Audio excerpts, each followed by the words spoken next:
Very good afternoon to all of you. तो दोस्तों आज हम लोग स्टार्ट कर रहे हैं हमारी नई रिपोर्ट के साथ में। तो ये हमारी जो रिपोर्ट्स वाली सीरीज चल रही है जिसमें हम आरबीआई की सभी इंपॉर्टेंट रिपोर्ट्स कवर कर रहे हैं जो आपके एग्जाम में क्वेश्चंस डेफिनेटली देखने के लिए मिलने वाले हैं। तो हम इसी के बारे में पढ़ेंगे। तो यहाँ पर मैंने एक्सप्लेनेशन पार्ट में आपके लिए सारी ही चीजों को कवर कर दिया है और क्वेश्चंस के थ्रू हम इस सीरीज को कवर कर रहे हैं। तो चलिए स्टार्ट करते हैं हमारी नेक्स्ट और इम्पोर्टेंट रिपोर्ट के साथ में, जो कि है report on trends and progresses of banking in India. तो यहाँ पर हमारे से पूछा गया है कि recent global economic and financial developments जो हो रहे हैं उनके लिए हम कौन सा स्टेटमेंट है जो कि करेक्टली इसको डिस्क्राइब कर रहा है। पहला ऑप्शन है ग्लोबल इन्फ्लेशन हमारी शार्पली इंक्रीज हो रही है क्योंकि मॉनेटरी टाइटनिंग देखी जा रही है 2022-23 में। फिर बोल रहे हैं जो मेजर सेंट्रल बैंक्स हैं वो पॉलिसी रेट्स को कम कर रहे हैं। क्यों कम कर रही हैं? क्योंकि इन्फ्लेशन जो है वो अब हमारा कम होने लग गया है, ईज कर गया है। ग्लोबल बैंकिंग सेक्टर की बात करें तो ये वीकन हो चुका है सिग्निफिकेंटली और कोई भी साइंस ऑफ रेजिलियंस यहाँ पर हमें देखने के लिए नहीं मिल पा रहे। चौथे स्टेटमेंट में बोल रहे हैं कि कोई भी major risk global economic outlook जो है एट प्रेजेंट फेस नहीं कर रहा।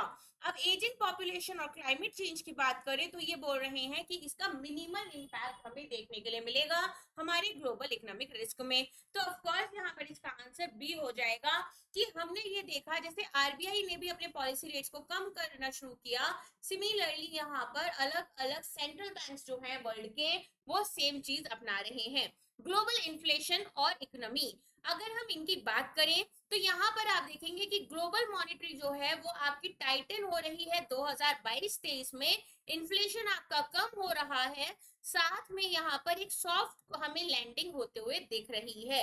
तो अगर हम बात करें यहाँ पर कुछ की रिस्क हम फेस कर रहे हैं जिसमें हमारा ग्लोबल जियो पॉलिटिकल कॉन्फ्लिक्ट, जियो economic fragmentation, commodity price volatility, climate change, ageing populations और वीकनिंग प्रोडक्टिविटी देखने के लिए मिल रही है। अगर बात करें ग्लोबल बैंकिंग की तो ग्लोबल बैंकिंग सेक्टर ने यहाँ पर रेजिलियंस तो शो करा है जिसमें कि हम देख रहे हैं कि कैपिटल बफर्स काफी स्ट्रॉन्ग हमारे होते जा रहे हैं, बैंक्स की प्रॉफिटेबिलिटी भी इंप्रूव हो रही है, साथ में जो एसेट क्वालिटी है वो भी काफी कंफर्टेबल हो चुकी है। तो हम लेकिन ये भी देख रहे हैं कि जो वल्नरेबल बैंक्स हैं हमारे उनका नंबर इंडिया में धीरे धीरे सॉरी एशिया में धीरे धीरे बढ़ता जा रहा है। नेक्स्ट आ जाते हैं। अब आपसे पूछ रहे हैं कि कौन सा रीसेंट परफॉर्मेंस है इंडिया के फाइनेंशियल सेक्टर का 2023-4 में। ये जो स्टेटमेंट्स हैं थोड़े बड़े हैं लेकिन मेरे साथ रीड करते हुए चलना क्योंकि एग्जाम में बड़े स्टेटमेंट्स आते हैं और इससे भी माइट भी थोड़ा बड़ा क्वेश्चन आ जाए तो आप सारे 80 क्वेश्चन लिमिटेड टाइम में रीड नहीं कर पाते हो, इसीलिए पूरा रीड करते हुए चलना ताकि रीडिंग स्पीड भी थोड़ी बढ़ जाए। चलो, तो बैंकिंग की प्रॉफिटेबिलिटी जो है ये बोल रहे हैं कि हमारी डिक्रीज हो गई है सिक्स्थ कॉन्सिक्यूटिव ईयर में अगर हम 2023-24 की बात करें। फिर बोल रहे हैं जीएनपीए रेशियो हमारा बढ़ चुका है और हाईएस्ट लेवल में जा चुका है 13 साल में एट 2.7%।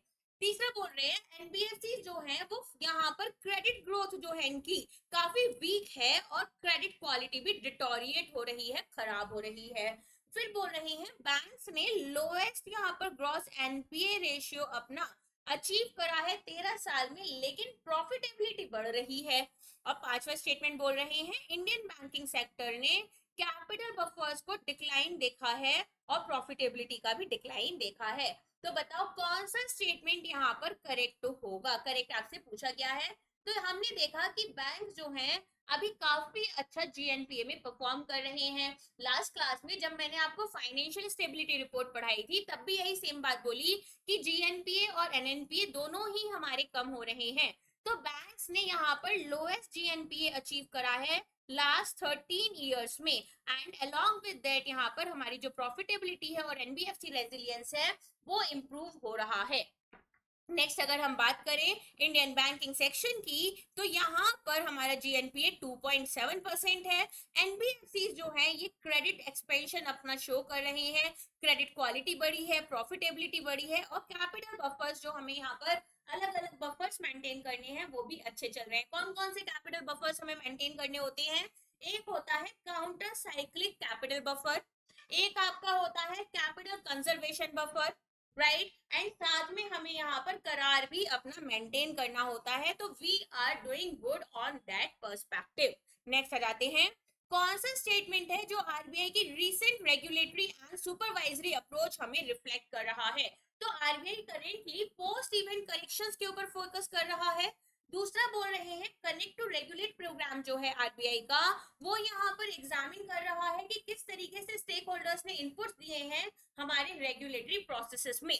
तीसरा बोल रहे हैं ऑफ साइट असेसमेंट फ्रेमवर्क जो हैं वो हमारे अब इंटीग्रेट हो चुके हैं अलग अलग टूल्स के साथ में, जैसे मैक्रो स्ट्रेस टेस्ट हो गया आपका, ईडब्ल्यूआईज हो गए, एफबीआई हो गया, एमडीए हो गया, एआई एमएल, हमारे बेटर सुपरविजन के लिए।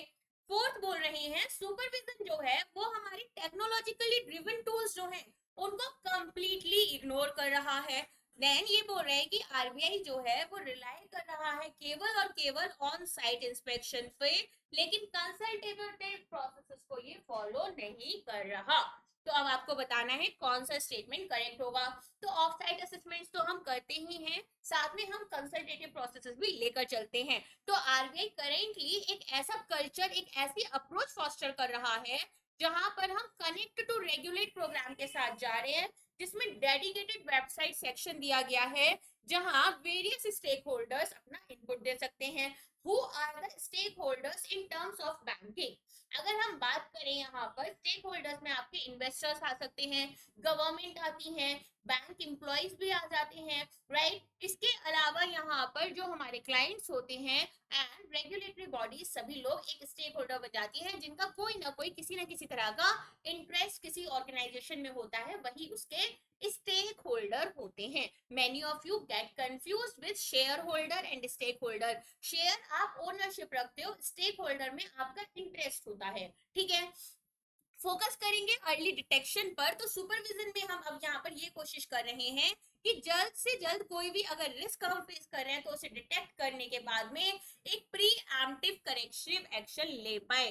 तो हमारे पास दो तरह के एक्शंस होते हैं, एक होता है प्री एम्प्टिव और बेटर से प्रॉम्प्ट करेक्टिव एक्शन, जहां पर हम जल्द से जल्द स्टेप लेकर उस पर्टिकुलर डैमेज को कंट्रोल करने की कोशिश करते हैं, और एक होता है प्रिवेंटिव। प्रिवेंटिव में हम कोशिश करते हैं कि कोई इनपुट या कोई भी बेसिक इंसिडेंट जो है वो होने से हम बचा लें। Enhanced of a site assessment देखने के लिए मिल रही है, तो अब हमारे फ्रेमवर्क ज्यादा एनालिटिकल और फॉरवर्ड लुकिंग हो रहे हैं। तो हम macro stress test, early warning indicators, fraud vulnerability index, micro data analysis और यहाँ पर एआई एंड एमएल को यूज कर रहे हैं। नेक्स्ट आ जाते हैं, आपसे दक्ष पोर्टल के बारे में पूछा जा रहा है। तो अभी भी करेंटली हमारे पास में जो न्यूज आती है उनमें भी दक्ष पोर्टल का काफी इंपॉर्टेंट रोल देखने के लिए मिल रहा है। तो पूछा गया है कि जो दक्ष पोर्टल है ये एग्जैक्टली करता क्या है, what is its primary purpose? तो पहला बोल रहे हैं कि मॉनेटरी पॉलिसी रिव्यू करने हैं और इंटरेस्ट रेट्स को सेट करना है। दूसरा बोल रहे हैं बैंकिंग सर्विसेज प्रोवाइड करनी है हमारे कस्टमर्स को डायरेक्टली। तीसरा बोल रहे हैं एक सूप टेक इनिशिएटिव रखना है जहां पर end to end workflow solution रहेगा सुपरवाइजरी प्रोसेसेस के लिए। चौथा बोल रहे हैं ऑल फिजिकल ब्रांचेस जो है बैंक की वो हमारी डिजिटल ओनली सर्विसेज के साथ चलेंगी। पांचवा बोल रहे हैं मैनेज करेंगे इंडिया के फॉरेन एक्सचेंज रिजर्व्स को। तो अब आपको बताना है कि दक्ष पोर्टल एग्जैक्टली करता क्या है। तो दक्ष पोर्टल यहाँ पर एक सुपरवाइजरी टेक्नोलॉजी है।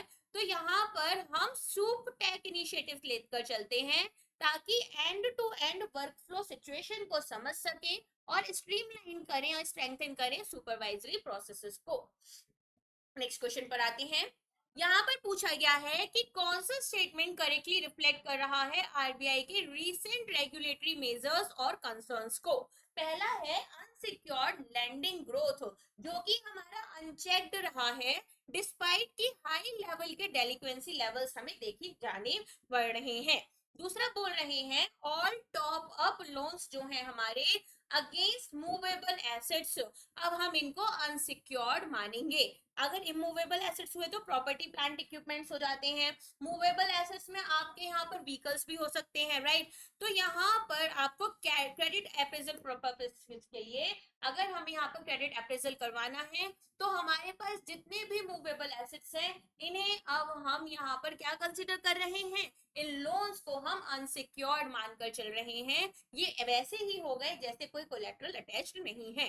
आरबीआई ये बोल रहे हैं, रिमूव कर रही है मैंडेटरी रिक्वायरमेंट कि अब आपको सी केवाईसी रजिस्ट्री यूज ही नहीं करनी। ऐसा कभी हो सकता है? Employee attrition rates private sector banks में नेग्लिजिबल हैं, तो कोई भी ऑपरेशनल रिस्क नहीं आ रहा।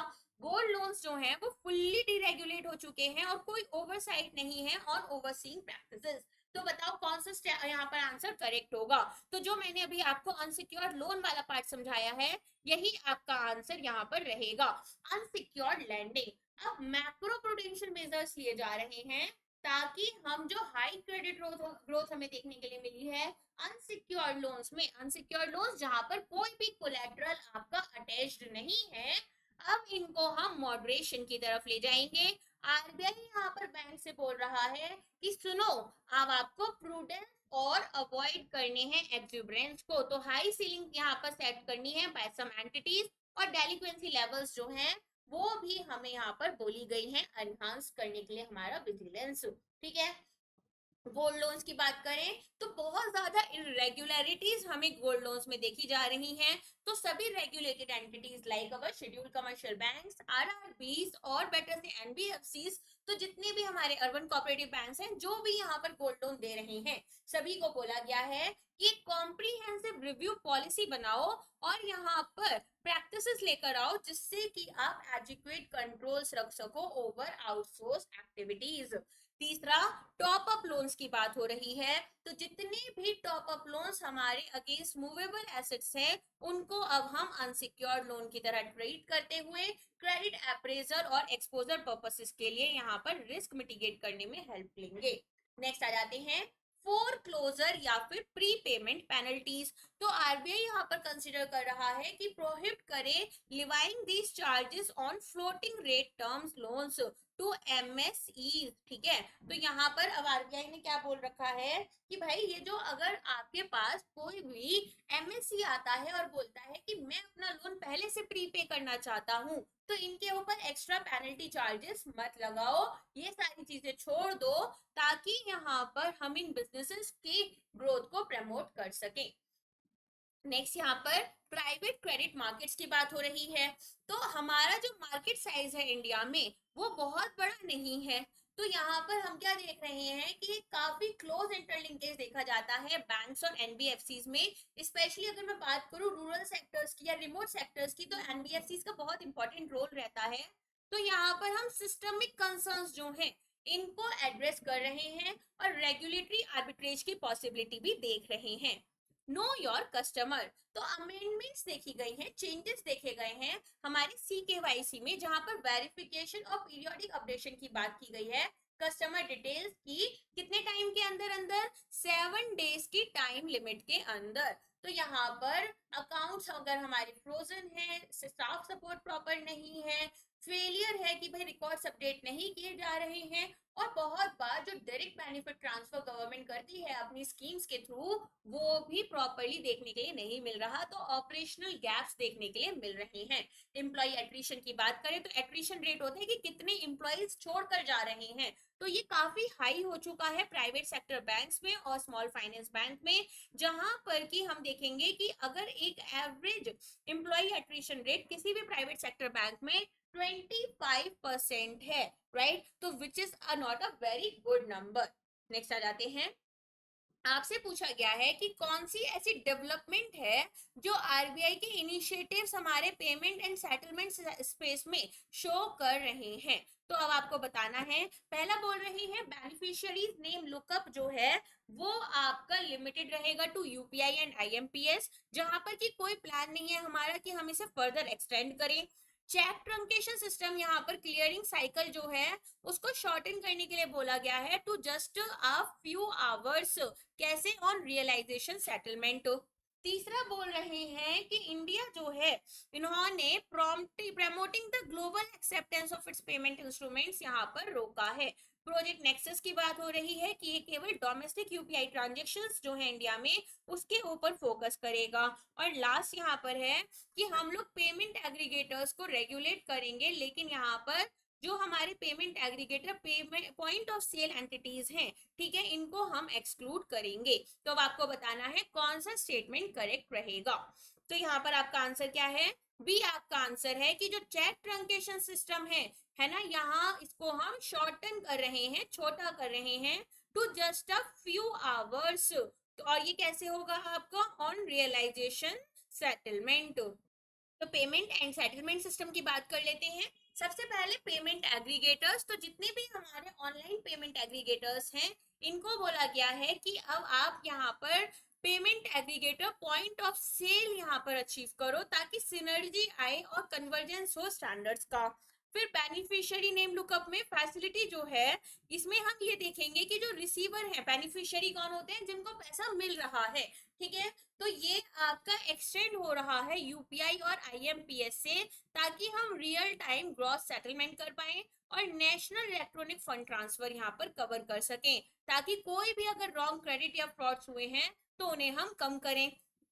फिर यहाँ पर चेक ट्रंकेशन सिस्टम की बात हो रही है, जिसमें बोला गया है कि हम अब सीटीएस को ऑन रियलाइजेशन सेटलमेंट लेकर आएंगे। क्लियरिंग साइकिल जो है उसको अब हम 2 वर्किंग डेज से कुछ फ्यू आवर्स लेकर आएंगे। तो ये वाला पार्ट मैंने आपको बैंकिंग अवेयरनेस सीरीज में पूरा कंप्लीट कराया है। प्लीज वो एक बार जो हमारी सीरीज है उसे देख लेना वीडियोस को, या फिर आप लोग जहां से भी पढ़ रहे हो, अभी एग्जाम का लास्ट मोमेंट चल रहा है तो अच्छे से जहां से भी पढ़ रहे हो ये सारी चीजें पढ़ लेना। इंटरनेशनलाइजेशन की बात करें तो इंडिया जो है वो अब एक्सेप्टेंस लेकर आ रही है अपने पेमेंट इंस्ट्रूमेंट्स का ग्लोबली। तो यूपीआई इंटरलिंक किया जा रहा है। ये आपका Singapore, UAE, Nepal, Mauritius, Bhutan, France, Sri Lanka, Maldives से यहाँ पर ऑपरेशनल रहेगा। डिप्लॉयमेंट जो हो रही है वो हमारी पेरू एंड नामीबिया में होगी। फिर आता है प्रोजेक्ट नेक्सस। तो आरबीआई जो है वो अपने मल्टीलैटरल इनिशिएटिव्स यहाँ पर ज्वाइन बेसिकली कर रहा है। कैसे? कि आपको instant cross border retail payments की जा सके। और कैसे होगा वो? डोमेस्टिक फास्ट पेमेंट सिस्टम को हम 5 कंट्रीज, कौन कौन सी? मलेशिया, फिलीपाइन, सिंगापुर, थाईलैंड और इंडिया, इनके साथ में लेकर आएंगे। नेक्स्ट क्वेश्चन यहाँ पर आ जाते हैं, what is the primary objective. अब यहाँ पर प्राइमरी ऑब्जेक्टिव आपसे किसका पूछा गया है? Unified lending interface public tech platform introduce by RBI. तो ये बोल रहे हैं कि पहला डिजिटल इंफ्रास्ट्रक्चर प्रोवाइड करेंगे इन्फॉर्म क्रेडिट डिसीजंस के लिए, जिसमें हम डाइवर्स डेटा सोर्सेज यूज कर रहे हैं। रिप्लेस कर देंगे सभी ट्रेडिशनल बैंकिंग चैनल्स को एक single online lending app portal के साथ। क्रॉस बॉर्डर पेमेंट जो है उनको इंडिया और अदर कंट्रीज के बीच में रेगुलेट किया जाएगा। मॉनेटरी पॉलिसी को मैनेज करेंगे और इंटरेस्ट रेट्स को सेट करेंगे। या फिर यहाँ पर एक प्लेटफॉर्म लेकर आएंगे आरबीआई के लिए जो कि लोन डिसबर्स करेगा इंडिविजुअल्स एंड बिजनेसेस। तो बताओ इसका आंसर क्या होगा? आसान है समझना। एक डिजिटल इंफ्रास्ट्रक्चर प्रोवाइड किया जा रहा है ताकि इन्फॉर्म्ड क्रेडिट डिसीजंस लिए जाएं डाइवर्स डेटा सोर्सेस यूज कर। तो यहाँ पर हमें अब एमर्जिंग टेक्नोलॉजीज को अडॉप्ट करते हुए चलना होगा। तो इसीलिए बोला गया है कि फिनटेक स्ट्रेटेजी को हम फॉलो करेंगे, जहां पर आरबीआई जो है वो स्ट्रक्चर्ड इंटरेक्शंस लेकर आएगी फिनटेक्स के साथ में और पॉलिसी कन्वे करेगी। साथ में यहाँ पर मार्केट इंटेलिजेंस का यूज किया जाएगा। फ्रेमवर्क फॉर एआई, तो यहाँ पर एक कमिटी जो है वो बैठाई जाएगी ताकि हम फ्रेमवर्क बनाए for responsible and ethical enablement of AI, इसको हम फ्री एआई भी बोल सकते हैं। ताकि जैसे हमारे रिस्क आते हैं एल्गोरिथम बायस का, एक्सप्लेनेबिलिटी का और डेटा प्रिवेसी का, इससे हम एड्रेस कर पाए। डिजिटल लैंडिंग रिपोजिटरी की बात कर लेते हैं। तो आरबीआई यहाँ पर एक पब्लिक रिपोजिटरी बना रहा है डिजिटल लैंडिंग एप्स की, जिसको डिप्लॉय किया जाएगा बाय रेगुलेटेड एंटिटीज, ताकि हम कस्टमर्स को हेल्प करें कि किस तरीके से वो अपने क्लेम्स को वेरीफाई कर सकते हैं और अनस्क्रैपलेस प्लेयर्स को कॉम्बैट कर सकते हैं। नेक्स्ट आ जाते हैं unified lending interface public tech platform. तो जो डिजिटल पब्लिक इंफ्रास्ट्रक्चर है ये हमें इन्फॉर्म क्रेडिट डिसीजंस लेने में हेल्प करता है। वो कैसे करेगा?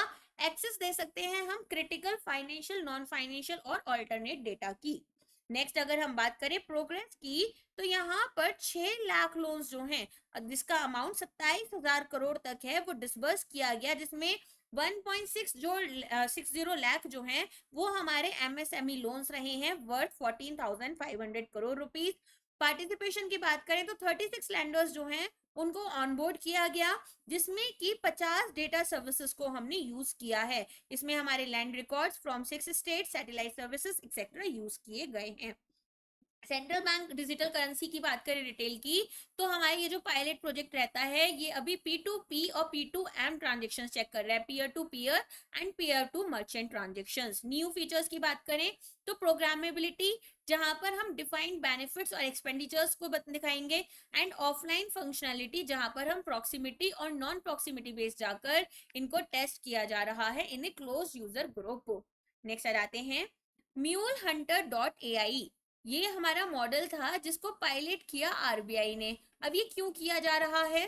पहला बोल रहे हैं मॉनेटरी पॉलिसी डिसीजंस, दूसरा बोल रहे हैं डिटेक्ट करना और मिटिगेट करना fraud involving mule bank accounts through advance transaction monitoring, तीसरा बोल रहे हैं रिप्लेस कर रहे हैं एग्जिस्टिंग बैंकिंग सिस्टम्स को ब्लॉकचेन बेस्ड सेटलमेंट प्लेटफॉर्म के साथ में, फिर बोल रहे हैं क्रेडिट रेटिंग्स हम प्रोवाइड करेंगे सभी एमएसएमईज के लिए using AI and ML tools, directly supervise करेंगे सभी बैंक्स के इंटरनल ऑपरेशंस और ह्यूमन रिसोर्स एक्टिविटीज को। तो अब आपको पता होगा म्यूल अकाउंट्स कौन से होते हैं जो फ्रॉडलेंट पर्पसेस से यूज किए जा रहे हैं, तो हमें इन्हीं को डिटेक्ट करना है और मिटिगेट करना है कि किसी भी तरह के फ्रॉड से हम खुद को बचा पाए। तो यहाँ पर म्यूल बैंक अकाउंट अगर आपके आ रहे हैं एडवांस ट्रांजेक्शन मॉनिटरिंग के थ्रू। तो financial inclusion and consumer protection में यहाँ पर बात की गई है कि यूसेज और क्वालिटी जो है सर्विसेज की वो बढ़ानी है, साथ में जेंडर गैप को ब्रिज करना है। अब national strategy for financial inclusion 2.0 जो आपका 2025 से 2030 में चलेगा, इसे डेवलप किया जा रहा है ताकि हम फाइनेंशियल इंक्लूजन को डीपेन करें और जो एमर्जिंग चैलेंजेस हमारे सामने हैं इन्हें भी हम टैकल कर पाए। साथ में लीड बैंक स्कीम की बात हो रही है, तो लीड बैंक स्कीम में क्या देख रहे हो आप, यहाँ पर हम अंडर कॉम्प्रिहेंसिव रिव्यू कर रहे हैं कि किस तरीके से इसकी इफेक्टिवनेस को एनहांस किया जा सके। ओके, नेक्स्ट आ जाते हैं। अब यहाँ पर ग्रीवांस रिड्रेसल की बात हो रही है, तो एक सर्वे कैरी आउट किया जा रहा है ताकि हम ये समझ पाए कि कितना यहाँ पर हमारे पास में कंप्लेंट्स है, इनका लो नंबर क्यों आ रहा है रूरल और सेमी अर्बन पॉपुलेशन की साइड से। ठीक है, फिर ट्रांसपेरेंसी की बात हो रही है लैंडिंग में, तो हमारे पास में अक्टूबर 1 2024 से रेगुलेटेड एंटिटीज को बोला गया है कि एक की फैक्ट स्टेटमेंट आपको प्रोवाइड करनी है सभी न्यू रिटेल और एमएसएमई टर्म लोन्स के लिए, जिसमें आप ऑल इन कॉस्ट एक सिंपल फॉर्मेट में रखोगे। मतलब जैसे यहाँ पर डॉक्यूमेंटेशन फी, सर्विस फी एक्सेट्रा फीस लग रही है, वो सब आपकी एक जगह डिफाइंड होनी चाहिए। डिजिटल फ्रॉड्स की बात कर लेते हैं, तो एक रैपिड इंक्रीज देखा गया है म्यूल बैंक अकाउंट्स में, जिसमें कि हम परपेट्रेट कर रहे हैं फ्रॉड्स को। तो आरबीआई अब बैंक्स के साथ में और लॉ एनफोर्समेंट एजेंसीज के तरफ साथ में काम कर रहा है ताकि ये जो ट्रांजेक्शन मॉनिटरिंग है इसको स्ट्रेंथन करें। MuleHunter.ai मॉडल जो है ये एक एआई एमएल बेस्ड सिस्टम है जो कि पायलट किया गया है रिजर्व बैंक इनोवेशन हब के द्वारा। अब आ जाते हैं डार्क पैटर्न्स पर, तो आरबीआई यहाँ पर देख रहा है कि किस तरह के डिसेप्टिव डिजाइन इंटरफेस हैं आरबीआई अमंग आरबीआईज जो कि यहाँ पर प्रिवेलेंट हैं, और यहाँ पर कुछ गाइडलाइंस भी प्रोवाइड की गई हैं सेंट्रल कंज्यूमर प्रोटेक्शन अथॉरिटी के द्वारा नवंबर 30 2023 में। नेक्स्ट आपसे पूछ रहे हैं आरबीआई के इनिशिएटिव है कि हमें क्लाइमेट चेंज और फाइनेंशियल रिस्क को एड्रेस करना है, तो इनमें आपको बता रहे कौन सा स्टेटमेंट इसके रिगार्डिंग करेक्ट है। पहला बोल रहे हैं आरबीआई प्लान कर रहे हैं कि डिसकंटिन्यू करेंगे financing renewable energy under PSL. दूसरा बोल रहे क्लाइमेट रिस्क इंफॉर्मेशन सिस्टम जो है ये हमें क्लाइमेट रिलेटेड डेटा देगा हमें पब्लिक और रेगुलेटेड एंटिटीज का फेजेस में। सॉवरिन गोल्ड बॉन्ड्स की बात हो रही है कि इनको बैन कर दिया गया है क्योंकि फाइनेंशियल रिस्क कंसर्न्स हैं। आरबीआई अवॉइड कर रहा है यूजिंग स्ट्रेस टेस्टिंग या scenario analysis for climate related risk को। ग्रीन डिपॉजिट फ्रेमवर्क अब हमारा केवल नॉन बैंकिंग फाइनेंशियल कंपनीज के ऊपर ही लगेगा, ना कि बैंक्स। तो बताओ कौन सा स्टेटमेंट यहाँ पर करेक्ट होगा। तो हमने देखा reserve bank climate risk information system जो है वो क्लाइमेट रिलेटेड डेटा हमारी पब्लिक और रेगुलेटेड एंटिटीज दोनों को ही प्रोवाइड करेगा, और कैसे कर रहा है फेजेस में करेगा। रिस्क मैनेजमेंट, रेगुलेटरी और सुपरवाइजरी फ्रेमवर्क जो हैं वो स्ट्रेंथन हो जाएंगे और क्लाइमेट चेंज रिस्क को हम यहाँ पर मैनेज करेंगे, जो कि हमारी प्रॉफिटेबिलिटी, ग्रोथ, इन्फ्लेशन और स्टेबिलिटी को कहीं ना कहीं मैनेज करते हुए चलेंगे। एनहांस रिस्क मैनेजमेंट, डिस्क्लोजर और पीरियोडिक स्ट्रेस टेस्टिंग भी देखी जाएगी। आरबीआई इनिशिएटिव्स की बात करें तो रिन्यूएबल एनर्जी को हम फाइनेंस कर रहे हैं प्रायोरिटी सेक्टर लोन्स के थ्रू, ग्रीन डिपॉजिट फ्रेमवर्क ला रहे हैं, सॉवरिन ग्रीन बॉन्ड्स को इशू कर रहे हैं, एक ड्राफ्ट डिस्क्लोजर फ्रेमवर्क बनाएंगे क्लाइमेट रिलेटेड फाइनेंशियल रिस्क के लिए, और साथ में फाइनलाइज करेंगे गाइडेंस नोट हमारा सिनेरियो एनालिसिस और स्ट्रेस टेस्टिंग पर। आरबीआई का क्लाइमेट रिस्क इंफॉर्मेशन सिस्टम की बात करें तो एक डेटा रिपोजिटरी है जो कि पब्लिकली अवेलेबल क्लाइमेट डेटा का जो हमारा गैप है उसे ब्रिज करेगा। पार्ट 1 में सभी publicly accessible web based directory रहेगी डेटा सोर्सेज की, जैसे मेट्रोलॉजिकल, जियोस्पैटियल। अगर पार्ट 2 की बात करें तो यहाँ पर प्रोसेस किया जाएगा, स्टैंडर्डाइज डेटा सेट्स लेकर आएंगे जो कि केवल रेगुलेटेड एंटिटीज के लिए एक्सेसिबल होंगे और वो भी फेस्ड मैनर में। नेक्स्ट क्वेश्चन पर आ जाते हैं। कौन सा स्टेटमेंट यहाँ पर आरबीआई की ओवरआर्किंग प्रायोरिटीज को समराइज कर रहा है ओवरऑल असेसमेंट को देखते हुए? तो यहाँ पर प्रायोरिटाइज कर रहे हैं financial stability, digital innovation, customer centric measures और फाइनेंशियल इंक्लूजन, या फिर हम अब रिस्ट्रिक्ट कर रहे हैं टेक्नोलॉजिकल अडॉप्शन को ताकि हम डिजिटल ट्रांसफॉर्मेशन को मिनिमाइज करें। फोकस कर रहे हैं इकोनॉमिक ग्रोथ पर लेकिन इग्नोर कर रहे हैं फाइनेंशियल स्टेबिलिटी रिस्क को। लिमिट कर रहे हैं बैंक्स का रोल और एनबीएफसी का इन सपोर्टिंग इंडिया फाइनेंशियल सेक्टर, या कस्टमर सेंट्रिक इनिशिएटिव्स को हम अवॉइड कर रहे हैं। तो बताओ क्या होगा इसका आंसर? प्रायोरिटाइज करेंगे financial stability, digital innovation, customer centric measures. तो बैंक्स और एनबीएफसी अब बैकबोन बन गए इंडिया के फाइनेंशियल सेक्टर का, एंड यहाँ पर नर्चर और इंसेंटिवाइज करते हैं एक डिजिटल पुश को हमारे पेमेंट एंड सेटलमेंट में। यहाँ हम एक अनेबलिंग रोल प्ले करेंगे एमर्जिंग टेक्नोलॉजी अडॉप्शन में। कस्टमर सेंट्रिक मेजर्स को हम रीइंफोर्स करेंगे और फाइनेंशियल इंक्लूजन को डीपन करेंगे। फाइनेंशियल स्टेबिलिटी हमें मेंटेन करनी है ताकि ओवरआर्किंग गोल जो है हमारा वो हमारा चलता रहे कि आरबीआई की पॉलिसीज के थ्रू। नेक्स्ट आ जाते हैं। अब हमारा चैप्टर 2 शुरू होता है जिसमें हम ग्लोबल बैंकिंग डेवलपमेंट्स की बात कर रहे हैं। तो global economic and financial trends जो रहे हैं 2024 में, उसको हम किस स्टेटमेंट के थ्रू समराइज कर सकते हैं? पहला बोल रहे हैं कि ग्लोबल इकोनॉमी अभी भी स्ट्रगल कर रही है, कोई रिकवरी यहाँ पर नहीं दिख रही। फिर बोल रहे हैं ग्लोबल ग्रोथ स्टेबलाइज हो गई है, इन्फ्लेशन अब हमारी टारगेट लेवल्स तक आ रही है। तीसरा बोल रहे हैं ग्लोबल बैंकिंग सेक्टर हमारा कमजोर हो रहा है क्योंकि हाई गवर्नमेंट डेट लेवल्स देखने के लिए मिल रही हैं, कोई भी पॉलिसी डेवलपमेंट्स यहाँ पर नहीं हो रही है परफॉर्मेंस एनालिसिस पर हमारे मेजर बैंक्स की। हाई एसेट वैल्यूएशन और डेट लेवल्स जो हैं वो अब यहाँ पर कोई भी इम्पैक्ट हमारी ग्लोबल इकोनॉमी पर नहीं ला रहे। तो कौन सा स्टेटमेंट करेक्ट होगा? देखो, अभी अगर हम बात करें ग्लोबल ग्रोथ की तो ये थोड़ा स्टेबलाइज हो गया है, इन्फ्लेशन भी हमारा ईज हो रहा है, साथ में हमारे जो बैंक्स हैं वो भी धीरे धीरे अपनी जो रिस्क है उन्हें कम करने की कोशिश कर रहे हैं। लेकिन अभी आप देख रहे हो अलग अलग कंट्रीज में वॉर्स चल रहे हैं, तो जियो पॉलिटिकल टेंशन बहुत ज्यादा है, प्लस क्लाइमेट चेंज भी अब आपने देख लिया कितना ज्यादा परसिस्टेड है। तो हमें रिकवरी के साइंस तो दिख रहे हैं पोस्ट पैंडेमिक डिसरप्शन के एंड हाई इन्फ्लेशन के बावजूद, लेकिन ग्लोबल ग्रोथ स्टेबलाइज हो गई है, इन्फ्लेशन अब अपनी टारगेट लेवल्स की तरफ आ रहा है। सेवरल रिस्क जैसे geopolitical tension, economic fragmentation, government debt levels बहुत हाई हो चुके हैं, मैंने आपको एफएसआर में पढ़ाया था, हाई एसेट वैल्यूएशन और क्लाइमेट चेंज। तो ग्लोबल बैंकिंग सेक्टर जो है वो रेजिलियंट है इन चैलेंजेस के बाद में भी। नेक्स्ट आपसे पूछ रहे हैं recent global macro economic conditions में कौन सा स्टेटमेंट हमारा करेक्ट रहेगा? ग्लोबल जीडीपी ग्रोथ हमारी डिक्लाइन हो गई है बिलो 2%, इन्फ्लेशन हमारा शार्पली यहाँ पर इंक्रीज हो जाएगा 2024-25 में, prompting central banks to maintain high interest rates. Bank of Japan ने अपनी नेगेटिव इंटरेस्ट रेट पॉलिसी को ही खत्म कर दिया है। वर्ल्ड ट्रेड वॉल्यूम ग्रोथ जो है वो हमारी स्टैग्नेंट चल रही है। गवर्नमेंट डेट लेवल्स हमारी एडवांस इकोनॉमीज में नॉर्मलाइज हो चुकी हैं आफ्टर द पैंडेमिक। तो बताना कौन सा स्टेटमेंट करेक्ट है? तो बैंक ऑफ जापान ने अपना नेगेटिव इंटरेस्ट रेट पॉलिसी को खत्म कर दिया है क्योंकि मेजर सेंट्रल बैंक्स जो हैं अब वो 2024 में अपने रेट्स को कट कर रहे हैं। अब ये सारे नंबर्स आपको याद करने हैं। ग्लोबल जीडीपी ग्रोथ हमारी प्रोजेक्ट की गई है 3.2% 2024 के लिए भी और 25 के लिए भी। ग्लोबल इन्फ्लेशन हमारा बोला गया है कि अब ये मॉडरेट हो चुका है, 6.7% था 2023 में, 5.8 हो गया 2024 में और 4.3 हो गया 2025 में। एक की रिस्क ये है कि जो सीवियर सर्विसेज हैं, ठीक है, यहाँ पर हमारी उनमें इन्फ्लेशन काफी हाई देखना मिल रहा है हमारे हाई एडवांस इकोनॉमीज में। मॉनेटरी पॉलिसीज की बात करें तो मेजर सेंट्रल बैंक जैसे यूएस फेड हो गया, इसके अलावा यूरोपियन सेंट्रल बैंक हो गया, बीओई हो गया, बैंक ऑफ इंग्लैंड, ये सब अपनी कटिंग कर रहे हैं इंटरेस्ट रेट्स की 2024 में, क्योंकि इन्फ्लेशन ईज हो रहा है। बैंक ऑफ जापान ने अपने नेगेटिव इंटरेस्ट रेट पॉलिसी को ही ऐड कर दिया है। पॉलिसी रिस्पॉन्स अगर बात करें एमर्जिंग इकोनॉमीज में तो वो मिक्स्ड थे। जैसे अगर हम बात करें यहाँ पर चिली इंडोनेशिया की, तो इन्होंने रेट कट करा। ब्राजील ने रेट्स को और ज्यादा बढ़ा दिया ताकि इन्फ्लेशन को कॉम्बैट करें। और चाइना ने स्टिमुलस मेजर्स लिए हैं। ट्रेड एंड पब्लिक फाइनेंस की बात कर लेते हैं तो वर्ल्ड ट्रेड वॉल्यूम ग्रोथ जो है वो रिकवर हो गई है टू 3.1% इन 2024। हमारी जो गवर्नमेंट डेफिसिट्स और डेट लेवल्स हैं ये काफी हाई चल रहे हैं, अभी 95% के अराउंड चल रहे हैं, जो कि माना जा रहा है 100% हो जाएंगे।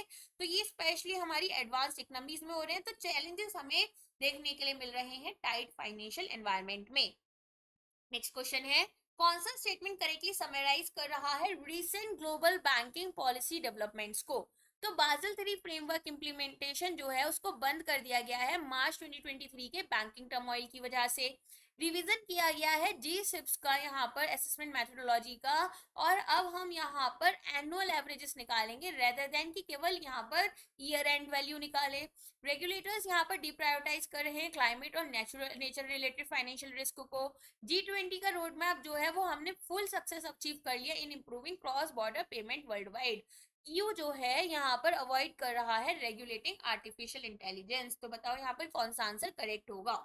रिवीजन किया जा रहा है हमारे ग्लोबली सिस्टमैटिक इंपॉर्टेंट बैंक्स की असेसमेंट मेथोडोलॉजी में, जहां पर अब हम एनुअल एवरेजेस निकालना चाहते हैं rather than only year and values. तो रेगुलेटर्स अब यहाँ पर फुल इंप्लीमेंटेशन चाह रहे हैं बाजल 3 फ्रेमवर्क का, ताकि यहाँ पर जो मार्च 2023 का बैंकिंग टर्मोइल देखा गया था, सिलिकॉन वैली बैंक कोलैप्स देखा गया था, उसको हम यहाँ पर प्रिवेंट कर पाए। तो हमारी काफी ज्यादा प्रोग्रेस हुई है और 2/3 मेंबर ज्यूरिसडिक्शन जो है अब फाइनल रूल्स बना रहे हैं। बाजल रूल्स कैसे होते हैं नेचर में? एनफोर्सेबल होते हैं या रिकमेंडेटरी रिकमेंडेशंस होती हैं, ठीक है। चलो, इसके बाद में अगर हम बात करें बैंक रेजोल्यूशन की, तो ये टू बिग टू फेल है। फोकस हमारा किस पर होता है कि हम किस तरीके से जो जायंट बैंक्स हैं इनको यहाँ पर एक्सपेंड करें, ठीक है ना। अब यहाँ पर हमारे पहले तो केवल हम जायंट बैंक्स पर फोकस कर रहे थे, अब हम अपने जो बाकी बैंक्स हैं इनको भी कहीं ना कहीं कोशिश कर रहे हैं कि यहाँ पर एक्सपेंड करें, इनके अलावा जो दूसरे बैंक्स हैं, छोटे बैंक्स हैं। बैंक रेजोल्यूशन में हम देखेंगे कि too big to fail, focus है कि जो जायंट बैंक्स हैं इसके आगे हम बढ़ रहे हैं, है ना। तो यहाँ पर रिविजन्स प्रपोज किए कि किस तरीके से जो हमारे जी सिप्स हैं उनको हम असेस करेंगे और यहाँ पर एनुअल एवरेजेस यूज करेंगे instead of year and values. अब बात कर लेते हैं नॉन बैंक फाइनेंशियल इंटरमीडिएशन की। तो एनबीएफआईज जो हैं यहाँ पर जैसे हेज फंड्स हो गए, इंश्योरेंस हो गए, ये अब अकाउंट करेंगे for almost half of global financial assets. तो रेगुलेटर्स यहाँ पर प्रपोज कर रहे हैं पॉलिसीज ताकि हमारा जो रेजिलियंस है मार्जिन कॉल्स में उसको एनहांस करें और रिस्क मैनेजमेंट को इम्प्रूव करें।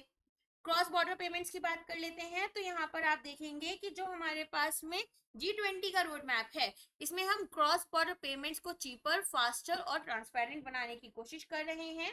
साथ में यहाँ पर प्रोग्रेस जो है वो हमारी लिमिटेड रही है और अनइवन अक्रॉस रीजन्स देखने के लिए मिल रही है। तो न्यू रिकमेंडेशंस जो हैं उसमें हमारा फोकस होगा डेटा इंटरऑपरेबिलिटी पर और कंसिस्टेंट रेगुलेशन की तरफ। नेक्स्ट यहाँ पर climate and nature related risk को हम देख सकते हैं। तो एक की प्रायोरिटी है, मैनी जुरिसडिक्शंस जो है वो इनेक्ट करेंगी regulations for climate related disclosures based on international standard. Central banks यहाँ पर स्टार्ट कर रहे हैं इंटीग्रेट करना क्लाइमेट फैक्टर्स को इनटू ऑपरेशंस, जैसे कि यहाँ पर कोलैटरल पॉलिसीज में। फिर एक न्यू फोकस दिया जा रहा है नेचर रिलेटेड फाइनेंशियल रिस्क, जिसमें हम बायोडाइवर्सिटी लॉस के ऊपर फोकस कर सकते हैं। For an example crypto assets and AI की बात करें तो रेगुलेशन अब यहाँ पर आ रहा है क्योंकि मार्केट टर्मोइल बढ़ रहा है और कंसर्न्स यहाँ पर हैं कि जो हमारी एमर्जिंग मार्केट्स हैं, ठीक है, उनको foreign currency packed stable coin से कितना रिस्क फेस करने मिल सकता है। आर्टिफिशियल इंटेलिजेंस की बात करें तो AI financial stability risk pose करता है, जिसमें आपके cyber threats, model errors, model errors क्या होते हैं, जैसे हमने कोई मॉडल यूज किया रिस्क इवैल्यूएट करने के लिए कि कितना रिस्क हो सकता है, अब वो मॉडल में ही जो डेटा हम यूज कर रहे हैं वही गलत हो जाए, या फिर थर्ड पार्टी डिपेंडेंसी। तो ईयू जो है वो यहाँ पर अपना इंट्रोड्यूस कर रहा है वर्ल्ड का पहला कॉम्प्रिहेंसिव एआई एक्ट, जैसे ये लोग सोशल मीडिया के लिए यहाँ पर लेकर आए थे, सिमिलरली हमें इसमें भी यही सेम चीज देखने के लिए मिल रही है। टोकेनाइजेशन की बात करें तो अब यहाँ पर हम डीएलटी जो है उसको यूज कर रहे हैं एसिड टोकेनाइजेशन के लिए, ताकि जो पोटेंशियल बेनिफिट्स हैं वो आ जाएं और जो हमें वल्नरेबिलिटी फेस करने मिल रही थी जैसे लिक्विडिटी मिसमैच या फिर ऑपरेशनल रिस्क वो भी हमारा कम हो। नेक्स्ट क्वेश्चन है रीसेंट क्रेडिट ग्रोथ ट्रेंड्स जो देखे गए हैं इनके अकॉर्डिंग यहाँ पर कौन सा स्टेटमेंट करेक्ट रहेगा। पहला बोल रहे हैं कि ये आपका डिक्लाइन कर रहा है, दूसरा बोल रहे हैं ये थ्रेशोल्ड लेवल से थोड़ा ऊपर जा चुका है और हमारी जो ग्रोथ है उसके लिए डिटर्मिनेंटल हो गया है। इंडिया का क्रेडिट टू जीडीपी रेशियो जो है वो ऑलरेडी क्रॉस कर चुका है और डिटर्मिनेंटल है थ्रेशोल्ड लेवल पर। साथ में ये बोल रहे क्रेडिट ग्रोथ जो है इसकी कोई रिलेशनशिप ही नहीं है लैंडिंग रेट्स के साथ में, और फिर बोल रहे हैं कि स्टेगनेंट रहा है। तो आपको बताना कौन सा स्टेटमेंट करेक्ट होगा। तो हमारा जो क्रेडिट ग्रोथ है वो सर्टेन थ्रेशोल्ड के बियॉन्ड जा चुका है, that is 113% of GDP. And यहाँ पर अब इससे आगे चला गया तो हमारी ग्रोथ के लिए डिटर्मिनेंटल इफेक्ट दिखाएगा, एक नेगेटिव इफेक्ट दिखाएगा। तो क्रेडिट ग्रोथ रिबाउंड हो चुका है आफ्टर पैंडेमिक, जो कि हमारा मॉडरेटेड है हाई लैंडिंग रेट्स के लिए। रिसेंट रेट कट जो हुए हैं उसकी वजह से लोगों ने ज्यादा यहाँ पर क्रेडिट्स लेने शुरू कर दिए हैं। एनालिसिस दिखा रहे हैं कि जो क्रेडिट बूस्ट है वो अब हमारी यहाँ पर अप्रोक्सीमेटली 113% ऑफ जीडीपी पहुंच चुकी है, जो कि अब आपके लिए डिटर्मिनेंटल इफेक्ट शो कर सकती है। इंडिया की बात करें तो हम काफी अभी थ्रेशोल्ड लेवल से नीचे ही चल रहे हैं। ठीक है, तो इंडिया का आई थिंक 113 नहीं है, 115 है आई थिंक सो, एक बार मैं कंफर्म नहीं हूँ, श्योर नहीं हूँ मैं। एसेट क्वालिटी की बात कर लेते हैं तो हमारे जो नॉन परफॉर्मिंग लोन है ये रेशियो भी हमारा इंक्रीज हो गया, इंप्रूव हो गया है across most advanced and emerging economies. Notable progress देखी गई है इन कंट्रीज लाइक ग्रीस, जहां पर कि हम देख रहे हैं हमारी एसेट क्वालिटी जो है ठीक है वो अमंग इट्स पीयर्स काफी हाई है। प्रोविजनिंग की बात कर लेते हैं तो यहाँ पर जो लोन्स वगैरह हम देते हैं इसके लिए हमें प्रोविजन बनाने होते हैं। तो हमारा जो प्रोविजन कवरेज रेशियो है ये बैंक की प्रिपेयरनेस दिखा रहा है कि अगर कोई लॉसेस हो गए तो आपके पास कितना कैपिटल सेपरेट में है। तो बैंक्स जो है यूएस और ब्राजील में ये हाई पीसीआर मेंटेन कर चल रहे हैं। नेक्स्ट क्वेश्चन है कौन सा स्टेटमेंट है जो कि रीसेंट स्टेटस दिखा रहा है बैंक के कैपिटल बफर्स का ग्लोबली। तो ये बोल रहे हैं बैंक की जो करार रेशियो है वो हमारे रेगुलेटरी रिक्वायरमेंट से नीचे जा चुके हैं, लेवरेज रेशियो हमारे वीक हैं और बासल 3 के मिनिमम 93% पर चल रहे हैं। करार और लेवरेज रेशियो दोनों ही स्ट्रॉन्ग चल रहे हैं और हमारे थ्रेशोल्ड से ऊपर हैं। कैपिटल बफर्स जो है वो कंप्लीटली एलिमिनेट हो चुके हैं या बासल 3 रिक्वायरमेंट्स जो है वो अब सस्पेंड कर दी गई हैं। तो आपको बताना है कौन सा स्टेटमेंट यहाँ पर करेक्ट होगा। तो करार और लेवरेज रेशियो हमारे स्ट्रॉन्ग थे, प्रिस्क्राइब रेगुलेटरी थ्रेशोल्ड से ऊपर थे, कैपिटल बफर्स हम अच्छे से मेंटेन कर रहे हैं। सबसे पहले प्रॉफिटेबिलिटी की बात की गई है रिपोर्ट में, तो रिटर्न ऑन एसेट जो है ये हमारे मिक्स्ड रहे, इंक्रीज हुआ यूके में और आयरलैंड में क्योंकि हाई नेट इंटरेस्ट इनकम देखी गई। जो बैंक यहाँ पर इंटरेस्ट इनकम अर्न कर रहे हैं लोन्स वगैरह देकर वो काफी हायर रही, लेकिन यूएस में मॉडरेटेड है, कम है। और टर्की की बात करें तो टर्की में यहाँ पर हाई फंडिंग कॉस्ट देखी गई। फंडिंग कॉस्ट क्या होगी कि जैसे आप फंड अवेल कर रहे हो ये लोन्स वगैरह देने के लिए, दूसरे बैंक से लोन लेना, सेंट्रल बैंक से लोन लेना या फिर कुछ मनी मार्केट इंस्ट्रूमेंट्स निकाल कर लाना एक्सेट्रा। कैपिटल बफर्स की बात कर लेते हैं तो स्ट्रॉन्ग करार हम मेंटेन कर चल रहे हैं जो कि हमारी रेगुलेटरी मिनिमम से थोड़ा ज्यादा है। तो बाजिल कितना परसेंट बोलता है आर, और हमारा आरबीआई 9%, ठीक है, बाजिल 8% रिकमेंड करता है। लेवरेज रेशियोज की बात करें तो ये भी हमारे हेल्थी हैं और बाजिल 3 का जो मिनिमम यहाँ पर 3% है लेवरेज रेशियो उससे हम ऊपर जा रहे हैं। लेवरेज रेशियो क्या होता है कि हम लोन कितना लोन लेकर यहाँ पर लोन्स दे रहे हैं, ठीक है। मार्केट इंडिकेटर्स की बात कर लेते हैं तो बैंकिंग स्टॉक्स जो है वो हमारे लेट 23-24 में रिकवर कर गए थे, जबकि हमने मार्च 2023 में हमारा सिलिकॉन वैली बैंक क्राइसिस देखा था, लेकिन बाद में सब सही हो गया। क्रेडिट डिफॉल्ट स्वैप जो है ये इसका स्प्रेड कम हो गया है, अब यहाँ पर लोग क्रेडिट डिफॉल्ट स्वैप को कम यूज कर रहे हैं, ये एक इंश्योरेंस की तरह काम करता है, ठीक है। जैसे प्रीमियम पे किया जाता है वैसे ही क्रेडिट डिफॉल्ट स्वैप में भी हम यहाँ पर प्रोटेक्शन सेलर को इंश्योरेंस पे करते हैं, और अगर यहाँ पर कोई बोरोवर हमारा डिफॉल्ट कर जाता है तो ऐसी सिचुएशन में जिससे हमने प्रीमियम पे किया, जैसे इंश्योरेंस कंपनी को प्रीमियम पे किया, तो यहाँ पर वो बैंक को पैसा देते हैं जो भी बैंक का लॉस हुआ है। तो यहाँ पर अब हमारे जो स्प्रेड है इसके वो नैरो हुए हैं, तो मार्केट कॉन्फिडेंस बढ़ गया है लोगों में, इसीलिए वो लोग कम इंश्योरेंस ले रहे हैं और रिस्क जो है वो हमारा एलिवेटेड देखा गया है चाइना एंड रशिया में। What has been the trend in the composition of world's top 100 banks since the global financial crisis? Global financial crisis कब आया था? 2007-8 में जो आया था, उससे अभी तक में हमारे जो वर्ल्ड के टॉप 100 बैंक्स हैं उनका एक ट्रेंड देखा गया है। ये पूछ रहे हैं कैसा ट्रेंड रहा है इस कॉम्पोजिशन में। चाइनीज बैंक्स का नंबर डिक्रीज हुआ है और जो बैंक एडवांस इकोनॉमीज के हैं वो बढ़े हैं। नंबर ऑफ बैंक्स हमारे चाइना और एई दोनों के ही कम हुए हैं। चाइनीज बैंक्स जो हैं टॉप 100 में बढ़ चुके हैं लेकिन एडवांस इकोनॉमीज के कम हुए हैं। कॉम्पोजिशन जो है वो अनचेंज रही है, या फिर बैंक्स हमारे एमर्जिंग इकोनॉमीज से, ठीक है, केवल यहाँ पर अदर देन चाइना जो है उन्होंने ग्रोथ दिखाई है। तो यहाँ पर ऑफ कोर्स चाइनीज बैंक्स जो है उनके नंबर बड़े हैं और एडवांस इकोनॉमीज के नंबर कम हुए हैं, ये तो आप समझ ही सकते हैं करेंटली ग्लोबल सिचुएशन समझकर। तो यहाँ पर हमने देखा कि जो हमारा एनपीएल रेशियो है, ठीक है, वो यहाँ पर इंप्रूव हुआ है एसेट क्वालिटी, तो हाई एनपीएल रेशियो देखा गया है बहुत ही कम बैंक्स के साथ में। चाइनीज बैंक्स जो हैं कंसिस्टेंटली यहाँ पर एनपीएल रेशियो को 2% से कम मेंटेन कर चल रहे हैं। प्रोविजनिंग में भी इन्होंने हाई रेजिलियंस शो करा है, जहां पर इनका प्रोविजनिंग कवरेज रेशियो 100% से ज्यादा रहा है। कैपिटल की बात करें तो ज्यादातर बैंक जो हैं ये स्ट्रॉन्ग करार मेंटेन कर रहे हैं और एक मॉडल क्लास यहाँ पर अबव 16% देखी गई है एडवांस्ड एंड इमर्जिंग इकोनॉमीज में। प्रॉफिटेबिलिटी की बात करें तो स्ट्रेंथन किया गया है 2023 में due to high interest income. Efficiency Chinese bank जो है डिमॉन्स्ट्रेट कर रहे हैं हाई ऑपरेशनल एफिशिएंसी, और 95% यहाँ पर कॉस्ट टू इनकम रेशियो जो है इनका 95% बैंक्स का वो बिलो 50% है, ठीक है। तो यहाँ पर एफिशिएंट दिखाई दिए हैं, 95% एफिशिएंट है। इसके अलावा प्रॉफिटेबिलिटी इनकी बढ़ गई है, हायर इंटरेस्ट इनकम मिल रही है, करार इनका यहाँ पर 16% से अबव जा रहा है, और प्रोविजनिंग जो है वो भी इनकी प्रोविजनिंग कवरेज रेशियो के अकॉर्डिंग 100% से ऊपर चल रही है। एनपीएल इनका 2% से कम है, ठीक है। नेक्स्ट आ जाते हैं चैप्टर 3 पॉलिसी एनवायरनमेंट में। अब यहाँ पर हम इंडिया के पॉलिसी रेपो रेट की बात कर रहे हैं कि क्या ट्रेंड देखा गया 2023-24 में और 2024-25 में हमारा। तो यहाँ पर दिसंबर 2024 तक की बात की गई है अभी। तो it was cut sharply after continuous hikes in 2022-23, unchanged रहा है 6.50% पर after a cumulative 250 BPS hike in 2022-23। Raised हुआ अगेन 2023-24 में after the hikes in 2022-23। Reduce हुआ बिलो 5% ताकि हम बूस्ट करें क्रेडिट ग्रोथ को।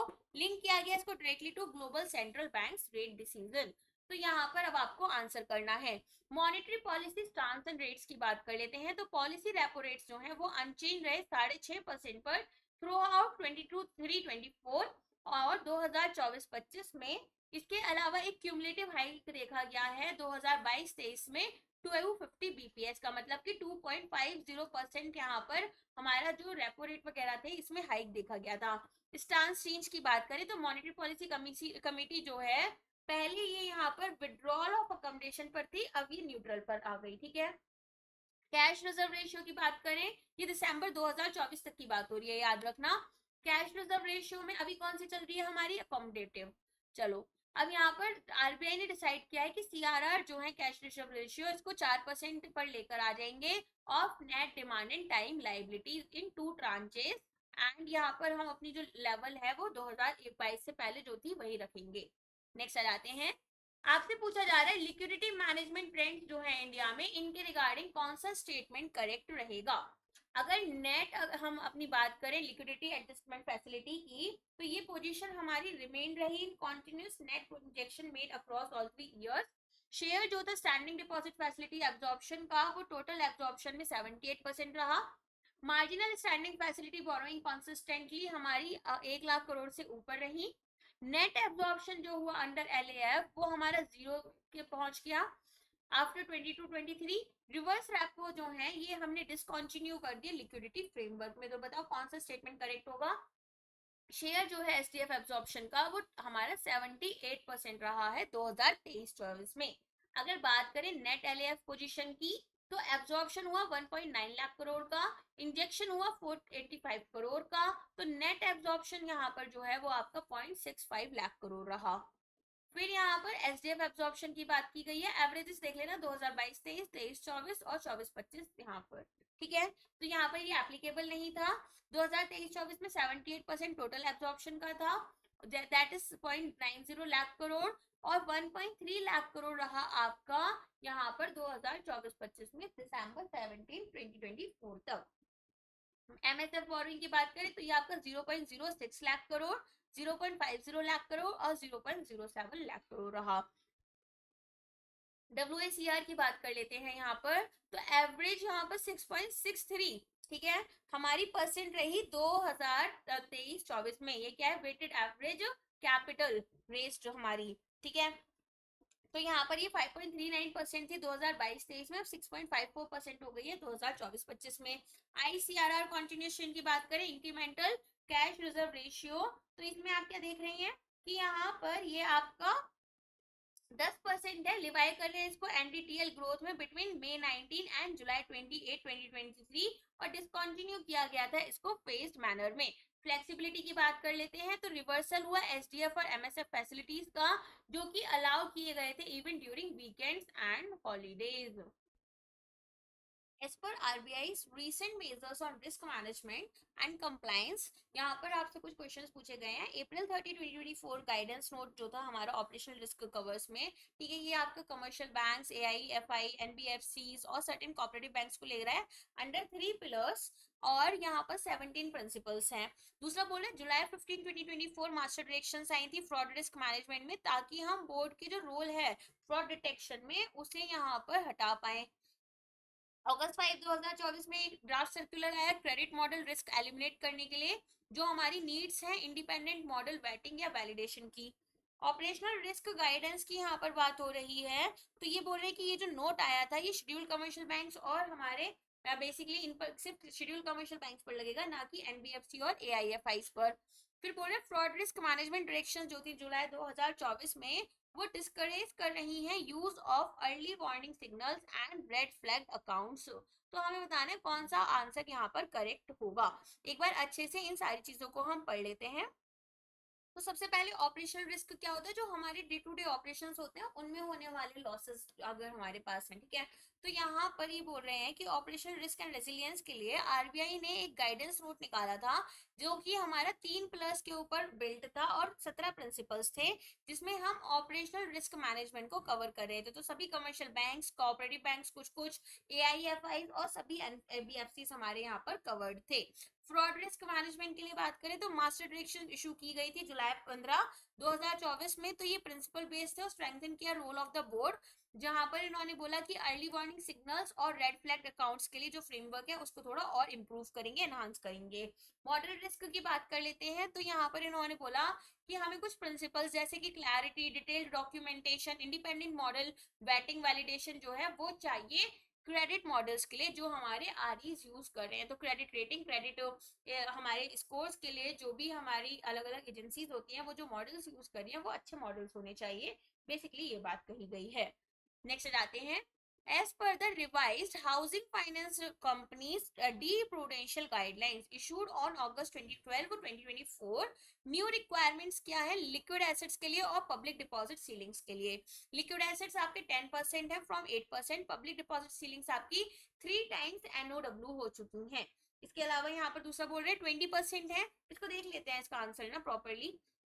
तो यहाँ पर क्या है, आपको बोला गया है कि कंज्यूमर क्रेडिट और बैंक एक्सपोजर जो हो रहा है एनबीएफसीज के लिए, तो आरबीआई ने अपने रिस्क वेटेड्स को यहाँ पर 25 परसेंटेज पॉइंट से बढ़ा दिया है कंज्यूमर क्रेडिट्स में, स्पेशली जो अनसिक्योर्ड हैं, क्रेडिट कार्ड रिसीवेबल्स हैं और शेड्यूल्ड कमर्शियल बैंक्स का जो एक्सपोजर है एनबीएफसी लैंडिंग्स में, ठीक है, इसमें हम अपनी कोर इन्वेस्टमेंट कंपनी सीआईसीज को हटा रहे हैं।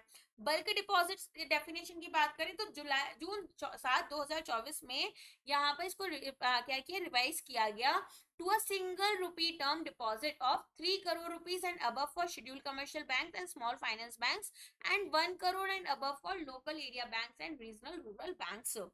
फिर अगर हम बात करें यहाँ पर, इनको बल्क डिपॉजिट बोला जाएगा अगर आपका यहाँ पर 3 करोड़ या उससे ज्यादा का अमाउंट आपके अकाउंट में आ रहा है। फिर housing finance companies domestic prudential guidelines की बात करें तो यहाँ पर लिक्विड एसेट रिक्वायरमेंट्स जो है वो 15% कर दी, पहले 13% थी, और जो पब्लिक डिपॉजिट सीलिंग थी वो अब रिड्यूस कर दी गई है, 1.5 टाइम्स नेट ओन फंड कर दी गई है, जो पहले 3 टाइम्स थी।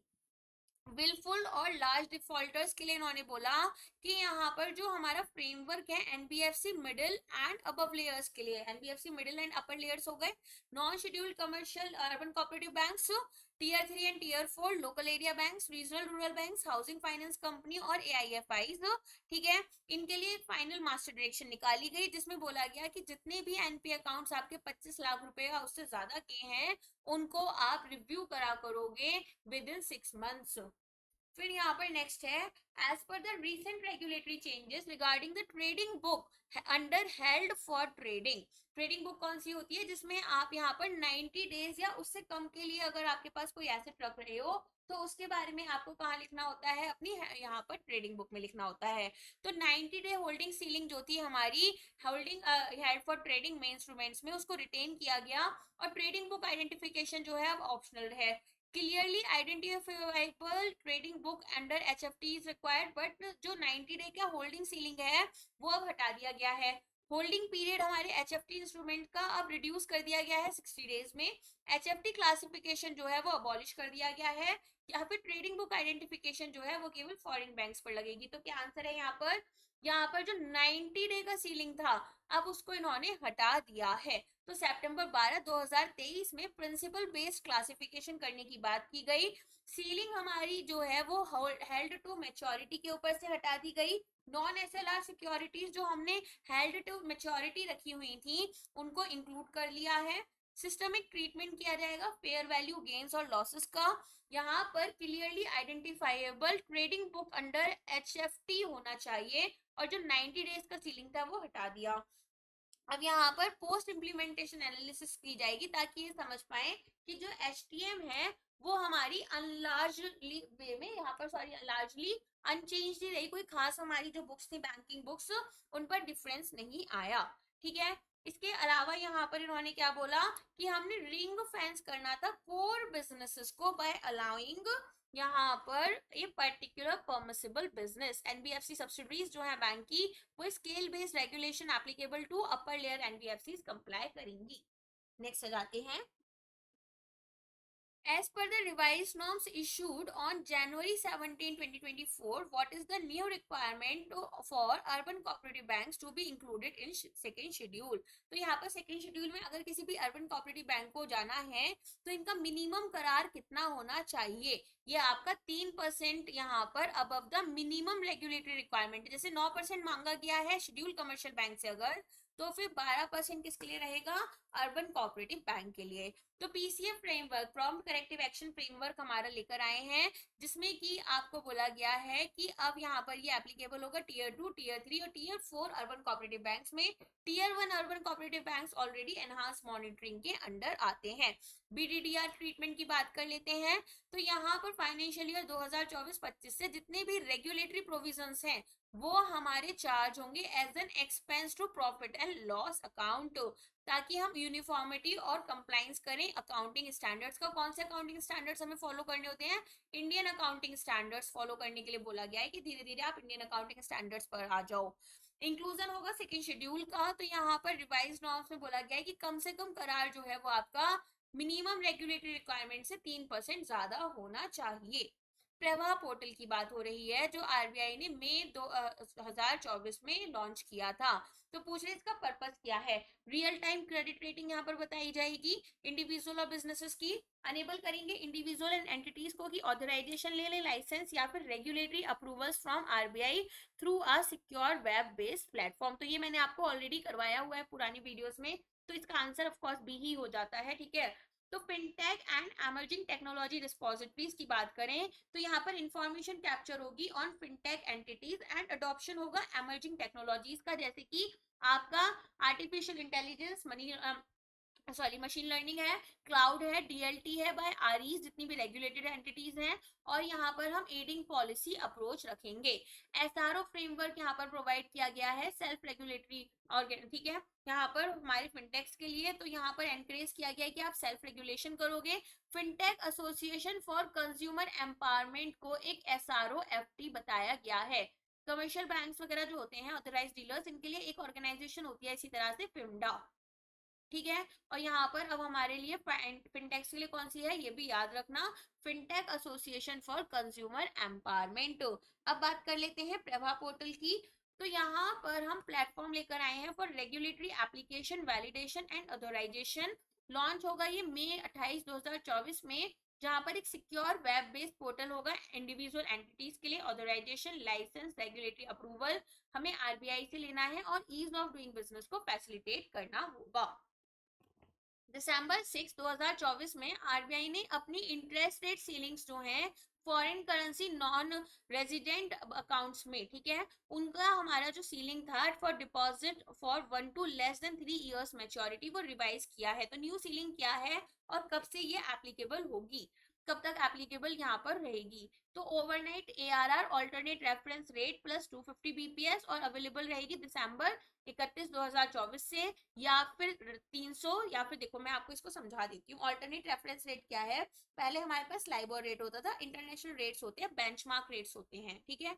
इन बेंचमार्क रेट्स में जैसे जैसे इंक्रीमेंट या डिक्रीमेंट होता है अकॉर्डिंगली हमारे इंटरेस्ट रेट्स भी चेंज हो जाते हैं जो फ्लोटिंग वाले होते हैं। बीपीएस का मतलब होता है 100 बीपीएस 1% के बराबर है, तो अगर 250 बीपीएस लिखा है तो कितना हो गया? 2.5% हो गया, ठीक है। अब यहाँ पर ये बोल रहे हैं कि जो फॉरेन करेंसी नॉन रेजिडेंट हमारे डिपॉजिट अकाउंट्स हैं, इनमें हमारी जो मैच्योरिटी है, ठीक है, 1 साल से 3 साल की, इन अकाउंट्स में आपको क्या इंटरेस्ट रेट्स प्रोवाइड किए जाएंगे? तो ये क्या है आपका overnight alternate reference rate plus 400 BPS. Credit और डेबिट कार्ड्स में हम यहाँ पर क्या यूज कर रहे हैं?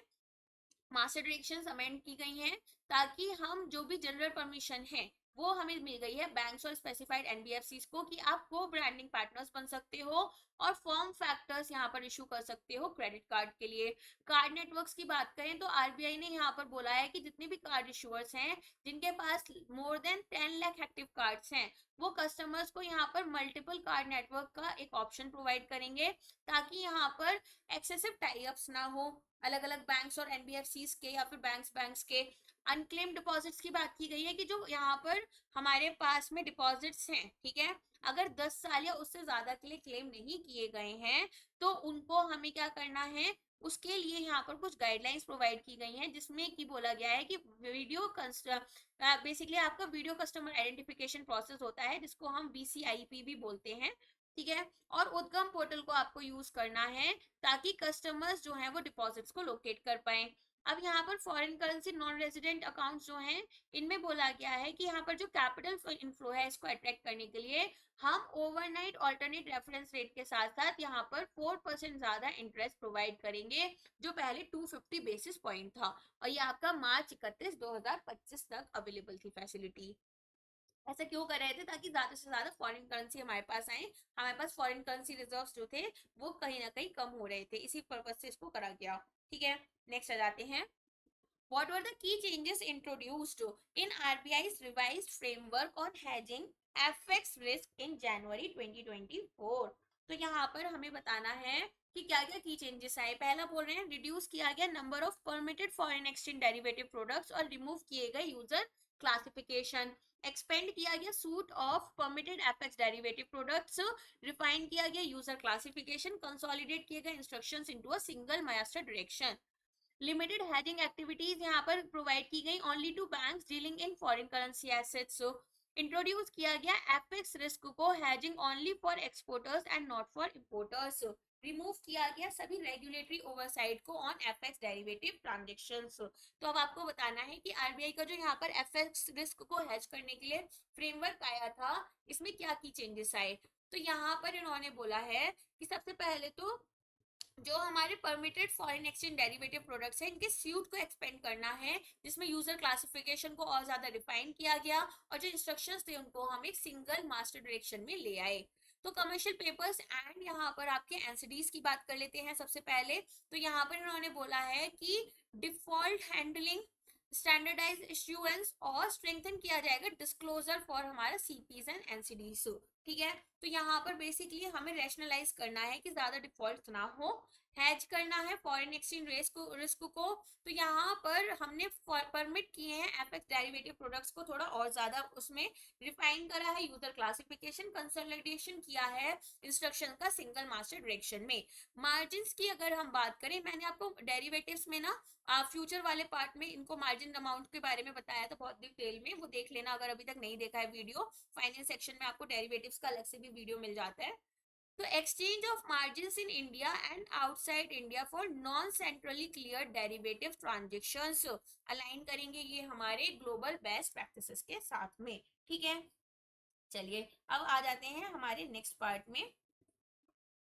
As per RBI's priority sector guidelines, what is the revised limit for lending to non-conventional energy projects per borrower? तो यहाँ पर अब आपको बताने 10 करोड़, 15, 30, 50 या 25। तो आपसे ना ये यहाँ पर लास्ट ईयर वाला भी पूछ सकते हैं और अब वाला भी पूछ सकते हैं। तो सबसे पहले consumer protection and financial inclusion की बात कर लेते हैं। तो यहाँ पर मास्टर डायरेक्शंस इशू की गई थी ताकि इंस्ट्रक्शंस जो हैं अलग अलग रेगुलेटेड एंटिटीज के लिए उनको हार्मोनाइज किया जाए, और यहाँ पर जो हमारी पोस्ट है डिप्टी इंटरनल ओम्बड्समैन की उसको इंट्रोड्यूस किया गया। क्रेडिट डिसीजन टाइम्स यहाँ पर बोले गए कि जो हमारी एमएसएमई लैंडिंग डायरेक्शंस हैं, ठीक है, उसके अकॉर्डिंग बोला गया कि जो क्रेडिट डिसीजन है, अगर हमें लोन देना है 25 लाख रुपए तक का एमएससीज को, तो ये हमारा 14 दिन के अंदर अंदर ले लेना है, इससे ज्यादा टाइम नहीं लोगे। Collateral free agriculture loan limit जो है उसको हम 2 लाख रुपीस पर बोरोवर ले आए थे। प्रायोरिटी सेक्टर लैंडिंग हमारी नॉन कन्वेंशनल एनर्जी प्रोजेक्ट्स के लिए हमने 30 करोड़ रुपीस पर बोरोवर कर दी, जो पहले 15 करोड़ थी। प्री सैंक्शन क्रेडिट लाइंस की बात करें थ्रू यूपीआई, तो यहाँ पर ये आपके लिए पहले शेड्यूल्ड कमर्शियल बैंक्स जो हैं इसमें अलाउड था, लेकिन हमारे जो पीबीज और आरआरबीज है इनके लिए अलाउड नहीं था पेमेंट बैंक। तो अब ये हमारी एक्सटेंड कर दी गई है स्मॉल फाइनेंस बैंक के लिए भी। ठीक है, What do the RBI's July 30, 2024 directions on cyber resilience for non-bank payment system operators mandate? पहला बोल रहे हैं immediate implementation करनी है cyber resilience measures की by all PSOs starting August 2024। दूसरा बोल रहे हैं मैंडेटरी मेजर्स यहाँ पर केवल बैंक ओन पीएसओस के लिए रहेंगे, कोई भी टाइमलाइन नहीं है दूसरों के लिए।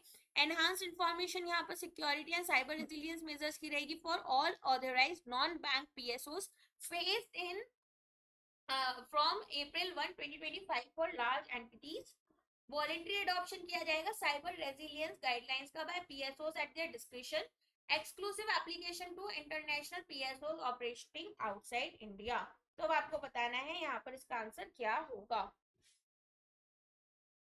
तो यहाँ पर आपका आंसर क्या है, enhance information security and cyber resilience measures for all authorised non bank PSOs phased in from April 1, 2025 for large entities. तो यहाँ पर हम लोग क्या देख रहे हैं कि साइबर रेजिलियंस की अगर हम बात करें नॉन बैंक पीएसओस के लिए, तो यहाँ पर डायरेक्शंस इशू की गई थी ताकि इंफॉर्मेशन सिक्योरिटी और साइबर रेजिलियंस जो है हमारे सभी authorised non bank payment system operators के लिए उसको हम एनहांस कर सकें। अच्छा, ये आपका कब स्टार्ट हुआ, अप्रैल 1, 2025 से लार्ज एंटिटीज के लिए।